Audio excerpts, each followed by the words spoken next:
साठी आपल्याला हंस रूल वापरायचा आहे. तोच तुम्हाला ॲक्सेप्टेड आणि ऑब्झर्व्ह मध्ये बदल दिसून येईल. बघू आपण तो पॉईंट लिहून घ्या. Electronic configuration.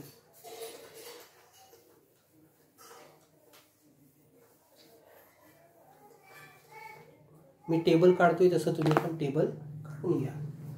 पहिले काय बघा, सिरियल नंबर, त्यानंतर atomic number, serial number, atomic number, symbol एलिमेंटचा, त्यानंतर नेम, इलेक्ट्रॉनिक कॉन्फिगरेशन.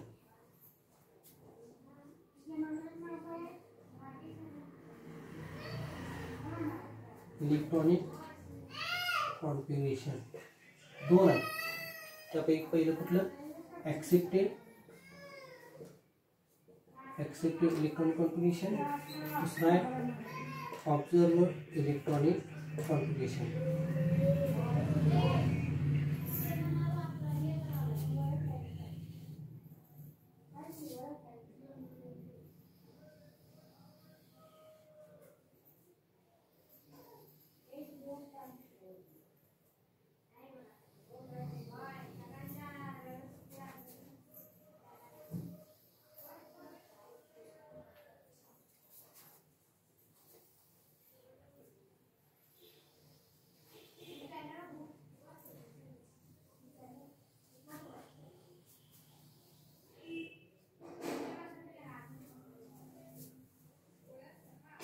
तर आता बघा, सिरियल नंबर 1 पहिला कुठला आहे, atomic number 21, symbol SC, name काय, स्कॅन्डियम. पहिला 21 नंबर ॲटॉमिक नंबर कुठला आहे, स्कॅन्डियम. बरोबर. त्यानंतर बघा दुसरा कुठला आहे, ॲटॉमिक नंबर 22 कुठला आहे, टिटानियम. कुठला आहे, टिटानियम.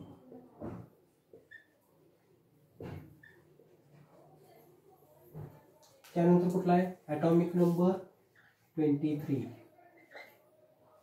व्हॅनेडियम.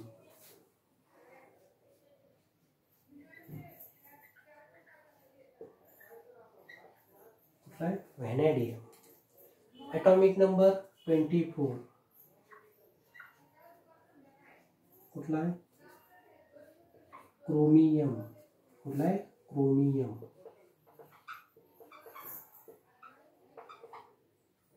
कुठला आहे, क्रोमियम. त्यानंतर ॲटॉमिक नंबर 25, मॅंगनीज. कुठला आहे, मॅंगनीज.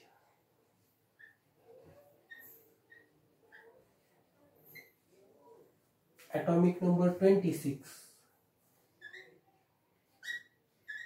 कुठला आहे, आपल्या सगळ्यांचा आवडता, आयर्न. Symbol Fe.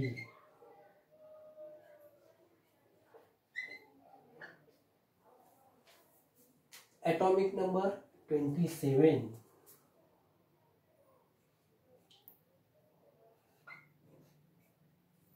कुठला आहे, cobalt. C capital O small, cobalt. Atomic number 28 कुठला आहे, निकेल.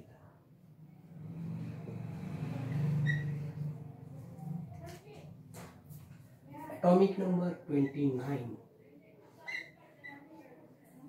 कुठला आहे, कॉपर. U copper.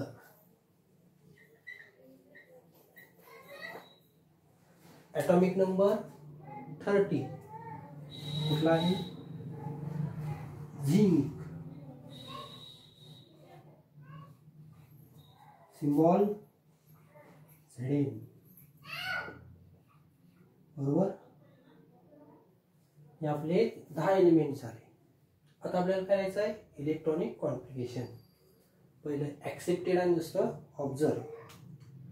आता बघा आपण पहिल्यांदा गेल्या लेक्चरला काय बघितले, तर ह्यांचं इलेक्ट्रॉनिक कॉन्फिगरेशन हे नोबेल गॅस ऑर्गॉनच्या पुढे प्रोसीड होतं. म्हणजे ऑर्गॉनचं इलेक्ट्रॉनिक कॉन्फिगरेशन किती आहे, ॲटॉमिक नंबर किती आहे 18 बरोबर. 21 नंबरला कॅल्शियम म्हणजे 4s1 मध्ये, 4s2 मध्ये calcium atomic number 20, argon 4s2 असं लिहितो. आणि येणारा कुठे जातो 21वा डी मध्ये बरोबर, 3D मध्ये. आता आपल्याला केस लिहायचा आहे. स्कॅन्डियम ॲटॉमिक नंबर किती आहे 21. म्हणजे आपण कसं लिहू शकतो बघा, असं लिहू शकतो का, ऑर्गॉन 3D1 4s2. 3D इकडे का घेतलं, तर याची एनर्जी कमी आहे 4s पेक्षा बरोबर. आता टिटॅनियमचं काय आहे बघा, ऑर्गॉन 3D2 4s2. म्हणजे काय झालं इथं, येणारा इलेक्ट्रॉन n-1 डी सबसेलमध्ये ऍड झाला. त्यानंतर बघा खाली काय येईल, व्हॅनेडियमसाठी argon 3D3 4s2, argon 3D4 4s2, argon 3D5 4s2, argon 3D6 4s2, argon 3D7 4s2, argon 3D8 4s2, argon 3D9 4s2, argon 3D10 4s2 बरोबर. आता मला एक कोण विचारलं नाही, डी ची इलेक्ट्रॉन कॅपॅसिटी किती असते, डी सबस्टेन्सची 10. जसं आपण एस सबस्टेन्स गेल्या वर्षी 2 बघितलेले आहे आणि 2च असते. एस सबस्टेन्स मध्ये किती बसतात इलेक्ट्रॉन 2, पी मध्ये मॅक्सिमम किती 6, तसं डी मध्ये किती बसतात 10 बरोबर. इथं आपले 10 इलेक्ट्रॉन फुलफिल झालेले आहे. हे झालं काय झालं ऍक्सेप्टेड, म्हणजे आपल्याला असं वाटतंय, आपण असं ग्राह्य धरलेलं आहे. पण मायक्रोस्कोपिक मध्ये काय होतं बघा, काय होतं, बदल कुठे दिसेल तुम्हाला, इथे दिसेल, क्रोमियम कॉपर. का दिसेल हे मी सांगणारच आहे. मग बघा काय येईल बघायचं, ऑब्झर्व मध्ये argon 3D1 4s2, argon 3D2 4s2, vanadium साठी ऑर्गॉन 3D3 4s2. आता मी लाल पेनानं चेंज करतोय, ऑर्गॉन 3D5 4s1. त्यानंतर argon 3D5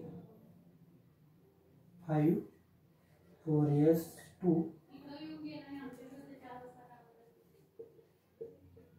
argon 3D6 4s2. त्यानंतर कोबाल्ट साठी ऑर्गॉन 3D7 4s2, निकेल साठी ऑर्गॉन 3D8 4s2, कॉपर साठी ऑर्गॉन 3D10 4s1 आणि झिंक साठी ऑर्गॉन 3D10 4s2. बघा सगळ्यांनी बघून घ्या. आणि इथं काय बदल झालाय बघा, स्टार केले आणि लाल पण केलेलं आहे, बरोबर. बघा सगळ्यांनी बघून घ्या.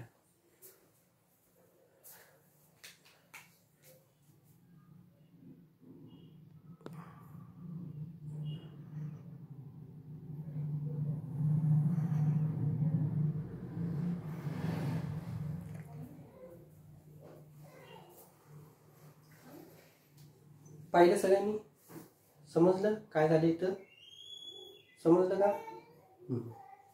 काय झालं इथं, तर बघा आपण एक्स्ट्रा स्टॅबिलिटी देण्यासाठी काय केले, इथं डी ब्लॉकची मॅक्सिमम, डी सबसेलची मॅक्सिमम इलेक्ट्रॉन कॅपॅसिटी किती आहे, 10. जेव्हा 5 असेल तेव्हा ते काय असेल, हाफ पील असेल, आणि 10 असतील तर फुल पील असेल, बरोबर. जेव्हा हाफ पील असतात म्हणजे 5 असतील तर तेव्हा काय झाले, एक्स्ट्रा स्टॅबिलिटी, आणि 10 असतील तेव्हा काय मिळते त्यांना, एक्स्ट्रा स्टॅबिलिटी. म्हणून इथं काय झाले, 3D4 4s2 3D9 4s2 असं आहे, बरोबर. क्रोमियम मध्ये काय झाले, 4s मधला एक इलेक्ट्रॉन, म्हणजे हे 4s काय हायर एनर्जीचं सबसेल आहे, त्यातला एक इलेक्ट्रॉन कुठे गेला, 3D मध्ये गेला, म्हणजे तिथं काय झालं, 3D5 झालं. म्हणजे डी सबसेल काय झालं तुमचं, हाफ पील, आणि ते काय झालं, एक्स्ट्रा स्टॅबिलिटी मिळाली त्याला. आणि एस ला सुद्धा काय मिळाली, एक्स्ट्रा, कारण ते हाफ पील आहे, हे पण हाफ पील, हे पण हाफ पील. पुढे बघा काय झाले, कॉपर मध्ये 3D9 4s2, इथे काय झाले 3D10 4s2, म्हणजे डी सबसेल काय झाले, फुलपील झाले. 4s काय झाले, एस सबसेल हाफ पील, म्हणजे काय झालं, हे सुद्धा काय झालं, एक फुलपील एक हाफ पील, म्हणजे इथे काय झालं, एक्स्ट्रा स्टॅबिलिटी मिळाली. काय मिळाली, एक्स्ट्रा स्टॅबिलिटी. समजले. आता बघा मी काढून दाखवतो तुम्हाला सबसेल्स मध्ये.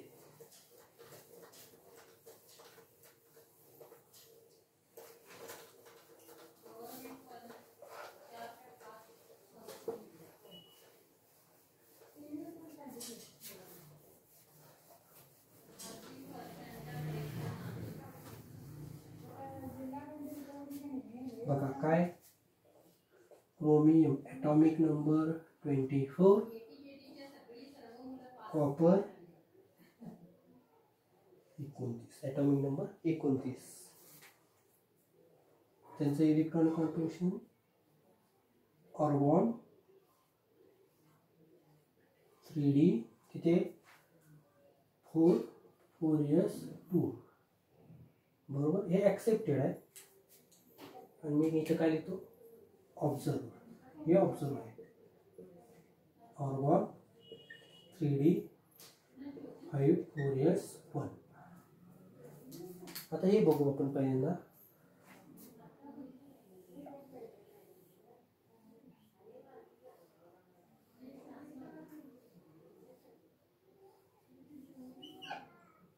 डी मध्ये किती आहे, 3D मध्ये किती आहे इलेक्ट्रॉन, 1 2 3 आणि 4. 4s मध्ये 2 इलेक्ट्रॉन, बरोबर. आता काय इकडे बघा काय दिसतं तुम्हाला,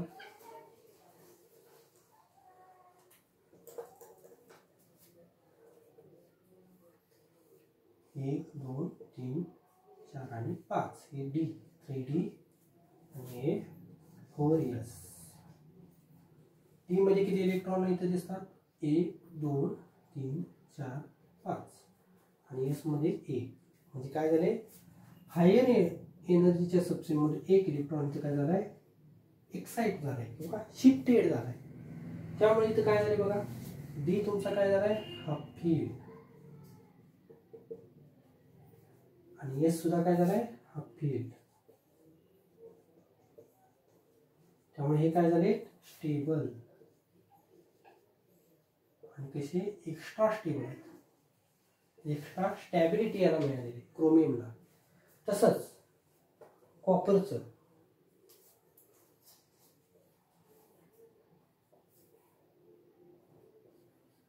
इलेक्ट्रॉनिक कॉन्फिगरेशन काय, ऑर्गॉन 3D किती 9 4s2. हे आपल्याला ॲक्सेप्टेड आहे आणि हे ऑब्झर्व केलेलं आहे आपण मायक्रोस्कोपी खाली, तेव्हा आपल्याला असं दिसलंय 3D10 4s1 बरोबर. आता ऑर्बिटलमध्ये बघू कसं इलेक्ट्रॉन भरले. हे 3D, हे 4s. काय केले तर 9 इलेक्ट्रॉन भरले. 1 2 3 4 5 6 7 8 आणि 9 बरोबर. 3D9 4s2. But in observed electronic configuration, we can see that 3D10 1 2 3 4 5 6 7 8 9 10 electron and 4s orbital contains 1 electron. Look these two orbitals, 3D orbitals. It contains 9 electrons, it contains 10 electrons. This orbital is completely fulfilled and s orbital is half filled. So these orbital or these electronic configuration shows extra stability.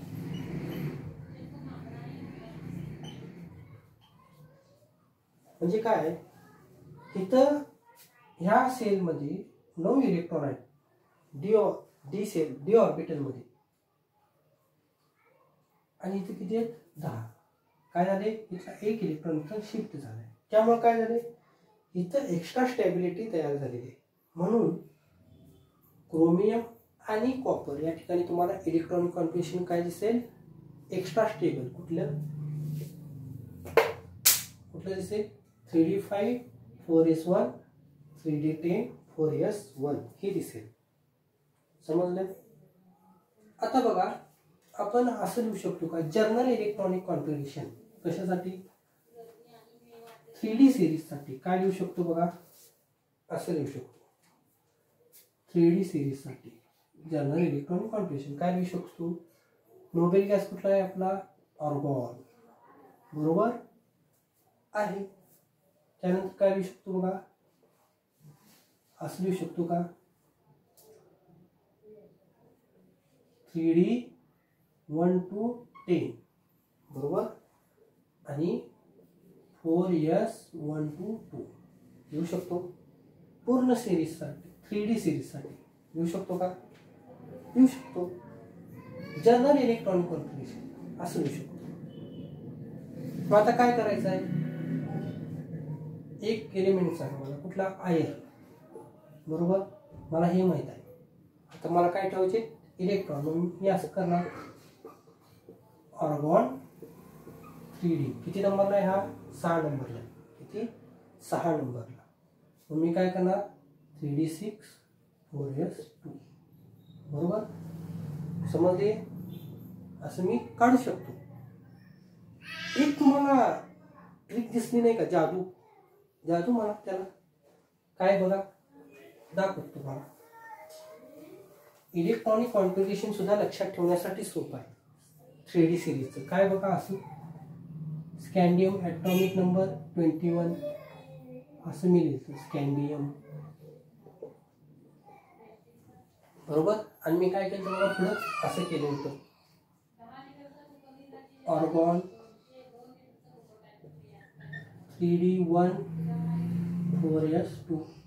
टिटॅनियमसाठी काय केलं argon 3D2 4s2. म्हणजे काय केलं बघा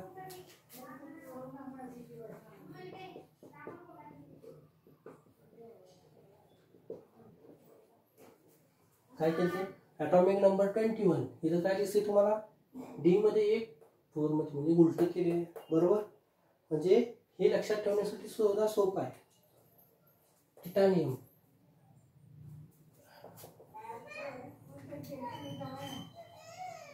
atomic number 22 काय झाले म्हणजे ते उलट केलेलं आहे. म्हणजे सोपं आहे, लक्षात ठेवण्यासाठी सोपं आहे, अवघड असं काहीच नाही. आणि हा चॅप्टर आपल्याला फुल मार्क देणारा चॅप्टर आहे.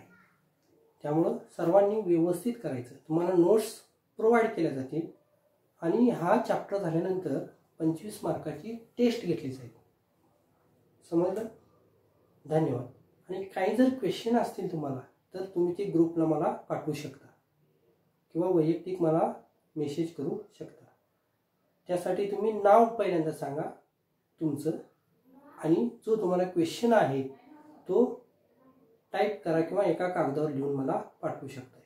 धन्यवाद.